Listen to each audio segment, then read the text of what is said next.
ప్రస్తుతం నేను ఏమూరు నియోజకవర్గంలో ఉన్నాము. ఈ ప్రాంతంలో అశోక్ బాబు గారు పోటీ చేస్తున్నారు. ప్రస్తుతం నియోజకవర్గంలో పరిస్థితులు ఎలా ఉన్నాయో అడిగి తెలుసుకునే పని చేద్దాం. మనతో మాట్లాడితే ఎంపీపీ గారు ఉన్నారు. సార్ చెప్పండి, ఎలా ఉంది ఏమూరు నియోజకవర్గంలో?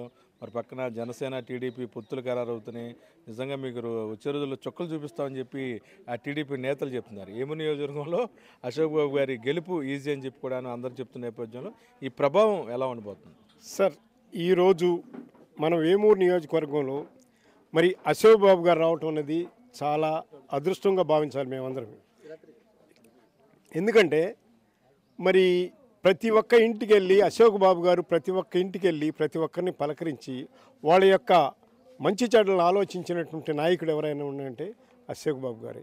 అదేవిధంగా మరి మన జగన్మోహన్ రెడ్డి గారు మరి పెట్టినటువంటి పథకాలు, మరి డాక్టర్ బిఆర్ అంబేద్కర్ గారి ఏ రాజ్యాంగాన్ని అయితే రాశారో ఆ రాజ్యాంగాన్ని అమలు చేసినటువంటి మహా వ్యక్తి ఎవరైనా ఉన్నారంటే మన జగన్మోహన్ రెడ్డి గారే. మరి నాకు తెలిసినంత వరకు కూడా భారతదేశంలో, నేను ఒక మాజీ సైనికుడిగా నేను చెప్తున్నాను, భారతదేశంలో కూడా ఎవరు కూడా ఇంత పేదల కోసం పాటుపడినటువంటి నాయకుడు ఎవరు లేరు. మరి పాటుపడినటువంటి నాయకుడు ఎవరైనా ఉన్నారంటే జగన్మోహన్ రెడ్డి గారే. రాబోయే కాలంలో కూడా మరి ప్రతి ఒక్క విషయంలో కూడా ఏదన్నా ఒక విషయం వస్తే మనము దాన్ని అమల్లో చేసి ఆచరణలో పెట్టిన వాడే గొప్పవాడు. అదేవిధంగా మరి ఈరోజు మేము గతంలో మరి ఒక క్యాస్ట్ సర్టిఫికేట్ కావాలంటే మా ఊరు నుంచి మేము తెనాలి వెళ్ళాల్సి వచ్చేది.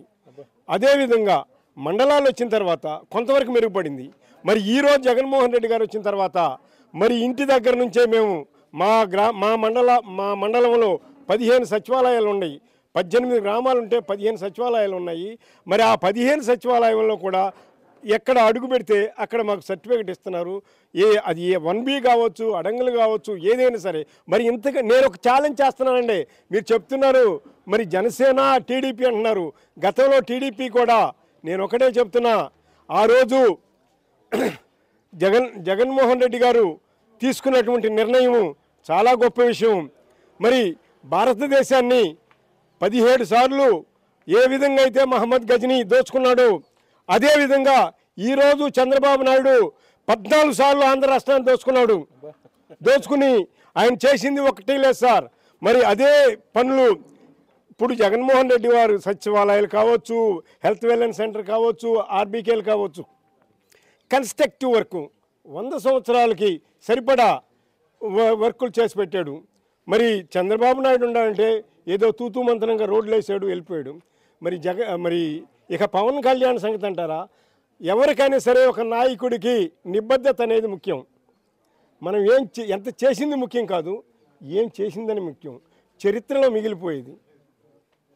మిగిలిపోయేది ఏంటంటే మనం చేసిన పని మిగిలింది. అది మంచా చెడా? మంచి చేస్తే మనమ్మటే వచ్చుది, చెడు చేస్తే అది మనమ్మటే వచ్చుది. అదేవిధంగా మరి జగన్మోహన్ రెడ్డి గారు మరి ఈరోజు ఈ రాష్ట్రం కోసము ఆయన ఒకటే చెప్పాడు, ఎవరైతే కులము, మతము, ప్రాంతము ఏది తీసుకోవాలా, అన్ని కులాల్లో ఉన్నారండి. సార్ చెప్పినట్టుగా అన్ని కులాల్లో అహంకారులు ఉన్నారు, అన్ని కులాల్లో మంచి వాళ్ళు ఉన్నారు. కానీ ఎప్పుడైనా సరే మంచితనానికి శాంతమే. అంటే చెప్పండి, ఆనందబాబు గారిలోను అశోక్ బాబు గారిలో ఉన్న తేడా ఏంటి సార్? ఆనందబాబు గారికి అశోక్ బాబు గారికి నక్కకి నాగలోకానికి ఎంత తేడా ఉంది, అంత తేడా ఉంది. ఎందుకంటే అంటే మీ పార్టీ కాబట్టి లేదు సార్, నేను పార్టీని గురించి మాట్లాడతలేదు, వ్యక్తిని బట్టి నేను అదే చెప్తున్నా. మనము ఎంత చేసింది అనేది కాదు ముఖ్యము, ఏం చేసింది అనేది. మనం ఏం చేసాము, మనం ఏం చేస్తున్నాం మన ప్రజలకు. నేను ఒకటే చెప్తున్నా సార్, నాకు ఈ మండలంలో అర్ధరాత్రి పిలిచి నాకు ఇవ్వాల ఒక ఎంపీపీగా ఇచ్చారు, ఒక ఎస్సీ వాడిని అయ్యింది కూడా. నా మండల ప్రజలందరూ, నా నాయకులందరూ కూడా. మరి నేను అది ఎట్టు పెట్టుకోవాలా? నేను కోరేది ఏంటంటే, మనకు ఎవరైనా సరే మన దగ్గరికి వచ్చినప్పుడు ఎందుకు వస్తారు మన దగ్గరికి? ఏదో సమస్య ఉండి మనం ఏదో చేస్తామనేటువంటి ఒక ఆశతోనే వస్తారు. అలాంటప్పుడు మనం ఏం చేయాలి? ఇది అవుతుంది, లేకపోతే మన ప్రయోజనం తీసుకెళ్లాల్సిన బాధ్యత మన మీద ఉంటుంది. అలాగే మరి మనము అలా తీసుకెళ్ళిన రోజే నాయకుడు అవుతాడు. అంతేగాని ఎస్ అన్నీ ఉన్నాయి సార్. మేము కూడా అశోక్ బాబు గారు ఈరోజు ఒక విషయం చెప్తున్నాను సార్. నేను ఇక్కడి నుంచి ఎక్కడి నుంచి ఎవరు వచ్చినా సరే ఒక చిన్న ఉదాహరణ సార్, మన ఇంటికి వేరే వాళ్ళు ఒక అద్దెకి వచ్చి ఉంటారు సార్. అద్దెకి వచ్చి ఉన్న వాళ్ళని గౌరవించడం మన బాధ్యత. అదేవిధంగా మన అశోక్ బాబు గారు మన కోసం మన పని చేయడానికి వచ్చాడు. మన ఇంటికి వచ్చినటువంటి పేదవాడు, ఆ పేదవాడిని కూడా, ఎందుకంటే మన పేదవాళ్ళందరితో కలిసి ఆయన కూడా పని చేయడానికి వచ్చాడు. మరి ఆయన అందరిని కూడా గౌరవించాల్సిన బాధ్యత మా మీద ఉంది. రాబోయే కాలంలో కూడా మేమన్నీ కూడా ఏ విధంగా చేయాలో, ఎంత కష్టపడి పనిచేసి పార్టీకి నిబద్ధతతో పార్టీకి బద్దులై ఉండి మేము పనిచేస్తాం సార్. హరిగారు మీరు చెప్పండి, ఎందుకని పరిస్థితులు ఏమూరులో అశోక్ బాబు గారికి అనుకూలంగా ఉన్నాయి? రాబోయే రోజుల్లో భారీ మేరతో అశోక్ బాబు గారు గెలుస్తారని అందరూ చెప్తున్నారు. అంటే గతంలో ఇక్కడ నాగార్జున గారు పనిచేశారు, ఆనంద్ బాబు పనిచేశారు, వాళ్ళని కాదని మనం అశోక్ బాబు గారికి ఎందుకు ఓటేయాలి? కాదని ఏం లేదండి. నాగార్జున గారు 24/7 ప్రతిరోజు కూడా కార్యకర్తలకు అందుబాటులో ఉండి వాళ్ళ సమస్యలు ఏమున్నాయో ఏముందో అన్నీ వివరంగా కనుక్కొని పనిచేసి పార్టీని సెటరైట్ చేశారు. జగన్మోహన్ రెడ్డి గారి ఆలోచన విధానంతో మారాల్సి వచ్చిన సందర్భంలోనే ఆయన సంతనూతలపాడు వెళ్ళటం జరిగింది. అట్లానే అశోక్ బాబు గారిని ఇక్కడ వేమూరు నియోజకవర్గాన్ని ఎంచుకొని ఇక్కడ పంపించడం జరిగింది. ఇది పార్టీ లైన్. ఈ పార్టీ లైన్ని ఎవరు కూడా జవదాటాల్సిన అవసరం లేదు. దానివల్ల అందరూ కూడా సక్రమంగా నాయకులు కార్యకర్తలు అందరూ కూడా సంతోషంగా ఉన్నారు. అందరికీ పథకాలు అందినవి. ఏదో చిన్న చిన్న అనిజీలు ఉన్నా కూడా మిగతా కార్యకర్తలు అందరూ కూడా కలుపుకొని వెళ్తున్నారు. ముఖ్యంగా బీసీల్లో జగన్మోహన్ రెడ్డి గారు అనే వ్యక్తి వచ్చాక ఈ రాష్ట్రంలో ఉన్న బీసీలు మొత్తం కూడా, ఒకప్పుడు బీసీలు అంటే ఏదో పల్లకీలు మోసేవాళ్ళలాగా మిగిలిపోయి ఉన్నాం. ఇప్పుడు జగన్మోహన్ రెడ్డి గారు వచ్చాక ఎంపీ స్థానాలు కానీ ఎమ్మెల్యే సీట్లు ఇవ్వడంలో కానీ, అదేవిధంగా కార్పొరేషన్ పదవులు కానీ, ఒక్కొక్కడు అంటాడు అలంకారప్రాయంగా ఇచ్చారు అని అంటాడు. అంతకుముందు చంద్రబాబు గారు ఇవ్వలేదేమండి? అది కాదు, ఈ గుర్తింపు ఇవ్వలేదు మాకు. బీసీలకు అనే వాళ్ళకి గుర్తింపు అనేది ఇచ్చింది ఒక జగన్మోహన్ రెడ్డి గారు ఒక్కడే.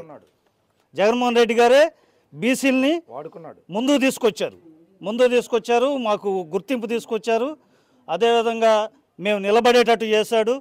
ఎంతోమందికి ఇప్పుడు ఆసరా పథకాలు కానీ, అట్లానే పెన్షన్లు కానీ, చేయూత కానీ, అమ్మఒడి, ఇవన్నీ కూడా ప్రతి ఒక్కరికి ఒక్క రూపాయి కూడా అవినీతి లేకుండా డైరెక్ట్గా వాళ్ళ అకౌంట్లలోకి బదిలీ చేసి స్వచ్ఛమైన పరిపాలన ఏ ఒక్క రూపాయి ఆశించకుండా, రాజు అంటే ఇట్లానే పరిపాలించాలి, రాజ్యాన్ని సుభిక్షంగా ఉంచిపెట్టాలి, రామరాజ్యాన్ని స్థాపించాలనే లక్ష్యంతోనే 3 లక్షల కోట్ల రూపాయలని డైరెక్ట్గా డీబీటీల ద్వారా అకౌంట్లకి ట్రాన్స్ఫర్ చేసి ఉన్న ఒకే ఒక నాయకుడు ఈ దేశంలో జగన్మోహన్ రెడ్డి గారు ఒక్కరే. తప్పనిసరిగా మీరు ఒక మాట చెప్పారు, ఆ పార్టీ అనేది ఒక చెట్టు లాంటిది, వ్యక్తిగత దోషణలతో ఆ పార్టీని ఇబ్బంది పెట్టకూడదు. అది కంటెంట్ ఏంటండి? తప్పనిసరిగా ఈ చిన్న చిన్న అనిజీస్లో మనం ఆయన ఏదో మనగాడు, ఈయనేదో మనగాడు, ఆయన కాదు ఈయన కాదు, ఇది కాదండి. అసలు మనం చెట్టు అనే ఒక వైసీపీ ఇత్తనం చెట్టు అనేది ఉంటే మనం తప్పనిసరిగా పార్టీని పెంచి పోషించుకుంటే ఆ కాయ కాస్తుంది. ఈరోజు నాకు అందిద్ది, రేపు ఆయనకి అందిద్ది, రేపు ఇంకొకళ్ళకి అందిద్ది. ఈరోజు ఏదో నాకు పదవి రాలేదు, నేను 15 ఏళ్ళు కష్టపడ్డాను, నాకు రాలేదని నేనేదో అనీజీగా ఉండి వెళ్తే చెట్టుకు నీళ్లు పైపోతే ఏమైద్దండి? ఆగిపోయింది. కాయలు రాకపోతే ఎప్పుడు కోసుకుంటాం మనం? ఆగిపోతుంది. ఈ సంక్షేమం ఇది ఆగిపోకుండా ఉండాలంటే మనం దాన్ని కాపాడుకోవాలి, జగన్ గారిని గెలిపించుకోవాలి. అదేవిధంగా అశోక్ బాబు గారు వ్యక్తిగతంగా కూడా ఆయన చదువుకున్నవాడు, ఓర్పున్న నాయకుడు. మేము ఈ 2 నెలల్లో కాలంలో కార్యక్రమాల్లో కానీ, ఎటువంటి పేద ప్రజలతో మమేకం అయ్యే విధానం కానీ, వచ్చిన వాళ్ళకి సమాధానం చెప్పే విధానం కానీ, మేము ఈ నియోజకవర్గంలో, వేమూరు నియోజకవర్గంలో గతంలో ఉన్న 10 సంవత్సరాలు పనిచేసిన ఎమ్మెల్యేగా పనిచేసిన, మంత్రిగా పనిచేసిన నక్కా ఆనందబాబు గారు ఎమ్మెల్యేగా ఉన్నాడు అనే విషయం మా ఊళ్ళలో మాకు తెలియదు. అసలు చాలా రోజుల వరకు మాకు తెలియదు. 10 సంవత్సరాల్లో ఒకేసారి ఆనందబాబు అనే అతను ఒక్కసారి విజిట్ చేశాడు మోపర్ అనే విలేజ్ని, ఒక 10 సంవత్సరాల్లో. అట్లాంటి వ్యక్తిని మనం మళ్ళా కూడా మన నియోజకవర్గం మీద రుద్ది మళ్ళీ తీసుకొచ్చి ఆయన అది ఇది అని చెప్తాం కరెక్ట్ కాదు. మనకు అందుబాటుగా 24 గంటలు రేత్రి పగలు, పొద్దున్నే ఉదయాన్నే ఆయన 5కి లెగిస్తే మళ్ళీ రేత్రి 12 గంటల దాకా పనిచేసే నాగార్జున లాగే మళ్ళీ మరొక అశోక్ బాబు గారు దొరికారు మనకి. ఇక్కడ ఆయన గెలిపించుకొని అత్యంత భారీ మెజార్టీతో గెలిపిస్తాము. ఈ విషయంలో బీసీలంతా కూడా ఒక మాట మీద ఉండి, అదే మిగతా కమ్యూనిటీలు, ఎస్సీలు, బడుగు బలహీన వర్గాలు అందరూ కూడా ఓసీల్లో కూడా మార్పు వస్తుందండి. అగ్రవర్ణాల్లో కూడా జగన్ గారి చూస్తున్నారు. ఏ ఒక్కరికి కూడా పథకాని కోసం ఇదివరకు పంచాయతీ ఆఫీస్ దగ్గరికి వెళ్ళి 24 గంటలు కాదు 48 గంటలు పడిగాపులు పడ్డా కూడా మీ పెన్షన్ ఇవ్వాలనంటే ఆ సెక్రటరీ ఎవరో ఉండేవాడు. వాడు 2 రోజులకో 3 రోజులకో ఒకసారి వచ్చేవాడు. వాడిని చూసుకొని 4 పెన్షన్లు తీసుకొని వెళ్ళిపోయేవాడు. ఇవాళ సంజాయిషి సమాధానం చెప్పే పారదర్శకమైన పరిపాలన అందిస్తున్నాడు ఈయన సచివాలయాల వ్యవస్థ ద్వారా. దాని మూలంగా నియోజకవర్గంలో దగ్గరగా 110 గ్రామాల్లో 70-80 సచివాలయాలు కన్స్ట్రక్షన్ జరిగినాయి, నూతన భవనాలు వచ్చినాయి. అట్లానే చిన్న అభివృద్ధి పనులు 30 పడకల హాస్పిటల్ వేమూరులో, ఇట్లాంటి కార్యక్రమాలన్నీ కూడా అభివృద్ధి కార్యక్రమాల్లో భాగంగానే మా మారుమూల ప్రాంతమైన డెల్టా ప్రాంతంలో వాటర్ సప్లై, ఇవన్నీ కూడా మంచినీళ్ళ సమస్యలు తీరుస్తూ అందుబాటులో నాగార్జున గారు పనిచేశారు. అట్లానే ముందు రాబోయే రోజుల్లో అశోక్ బాబు గారు కూడా ఇదే విధంగా పనిచేస్తారని మేమంతా అనుకుంటూ బీసీలకి అండగా నిలుస్తారని, బీసీలంతా పార్టీకి, జగన్మోహన్ రెడ్డి గారికి మనమంతా కూడా రుణపడి ఉన్నాం. ఎందుకంటే చంద్రబాబు గారు ఒక్క బీసీకి రాజ్యసభ ఇవ్వటానికి ఆయన 10 సంవత్సరాలు పట్టింది అతనికి. అదే రాజ్యసభ 4 ఎంపీ స్థానాలు ఒకే ఒక ఇత్తో ఇచ్చేశాడు జగన్మోహన్ రెడ్డి గారు. ఇట్లాంటి మోపిదేవి గారు, పిల్లి సుభాష్ చంద్రబోస్ గారు, అట్లానే బేదా మస్తాన్ రావు గారు, కృష్ణ యాదవ్ గారు, ఆర్ కృష్ణయ్య గారు, బీసీల కోసం సంక్షేమం కోసం పనిచేసే కృష్ణయ్య గారిని, వీళ్ళందరినీ తీసుకొచ్చి ముందుకి అట్టడుగు వర్గాల్లో అసలు ఈ కులం ఉందా, ఇది ఉందా, మనకి వీళ్ళు పలానా కులమా, వీళ్ళు బీసీల్లో ఉన్నారా అని తెలియని కులాలను కూడా తీసుకొచ్చి కార్పొరేషన్లు ఏర్పాటు చేసి వాళ్ళకు ఒక గుర్తింపిచ్చి వాళ్ళని ఒక స్థాయిలో నిలబెడతానికి ప్రయత్నం చేస్తున్న ముఖ్యమంత్రి మన జగన్మోహన్ రెడ్డి గారు. మరీ ముఖ్యంగా మన అశోక్ బాబు గారు గెలిస్తే ముఖ్యమంత్రి గారు గెలిచినట్టే జగన్మోహన్ రెడ్డి గారు ఉంటారు. అందుకని నియోజకవర్గంలో ఉన్న బీసీలంతా కూడా గట్టిగా కష్టపడి ఒకే తాటిపైకి వచ్చి నిలబడి నిబద్ధతతో పనిచేసి, మనకు సమయం తక్కువగా ఉన్నది, రెండు నెలల కాలం మాత్రమే ఉంది, మనకు మీడియా లేదు. ఈ ఉన్న 5-6 ఛానల్స్ వాళ్ళ పొద్దున్నే లేచింది మొదలే ఏమి దుష్ప్రచారం మొదలు పెట్టారు. రోడ్లు వేయలేదు, అవి వేయలేదు, ఇవి వేయలేదు. రోడ్లు వేయలేదా? వేసారండి, వేసే కాడ వేసారు. 1 by 1 అభివృద్ధి అంటే నువ్వు చూపించిన గ్రాఫిక్స్ కాదు, 35,000 ఎకరాల్లో నువ్వు చూపించిన గ్రాఫిక్స్ కాదు. పేద ప్రజల ఈరోజు ఆసరా కార్యక్రమం జరుగుతుంటే ఏ రోజు కూడా రాని మహిళలు 6-7 మంది వచ్చి అశోక్ బాబు గారు మీటింగ్ పెడితే వండర్ఫుల్గా ఏ ఒక్కరి ముఖంలో కూడా ఇసుక్కుంటా వెళ్ళలేదు.